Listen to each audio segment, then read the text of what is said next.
guys! Welcome back sa aking channel. So sa video na to, ituturo ko sa inyo kung paano nga ba palitan ang password ng inyong mga Bida Fiber Wi-Fi. Kaya naman kung interesado kayo sa video na to, tara na't umpisahan na natin. So let's go! Ayan, so first step ay punta lang kayo sa Google or itap nyo lang ang inyong mga Google app. Tapos dito sa search bar, ilagay nyo lang dito ang 192.168.1.1. So kapag nailagay nyo na ay press nyo lang tong search or tap mo lang yung search, and then ganito yung makikita natin. So dito itap lang natin itong pinakauna, okay? Pagka-tap mo nyan ay scroll down mo lang, and then may makikita ka dito na login. So tap mo lang yung login. Pagka-tap mo nyan ay minsan ganito yung makikita natin, magpa-pop up ulit siya. So pindutin mo lang ulit itong login. So pagka-pindot mo nung login ay ganito naman yung makikita natin. So dito sa username, ang ilalagay mo lang dito ay user.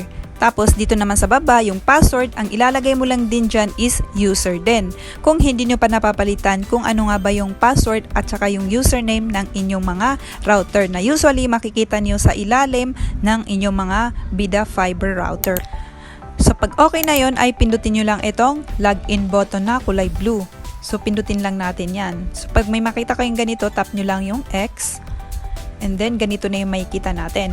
So, dito na tayo sa dashboard ng ating router. So, ganito guys yung makikita natin kapag nakapag-login na tayo sa ating mga router or sa inyong mga router. Ayan, so kung mapapansin nyo, parang walang option kasi naka-block or nasa block nakalagay yung mga option. So, kung mapapansin nyo, dyan nga nakalagay yung internet, local network, at saka nga yung management and diagnosis.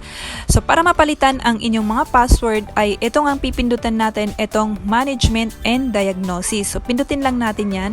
Pagka pindot nga natin yan ay dito nga natin makikita itong page information. So, dito nga sa page information, dito sa baba, may nakalagay dyan ng mga box. So, dito sa old password, ilalagay mo muna dyan yung old password mo, okay?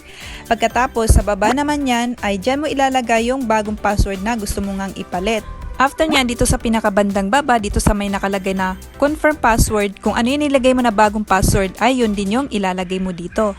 So kapag okay na yung bagong password na nilagay mo, ay pindutin mo na itong apply.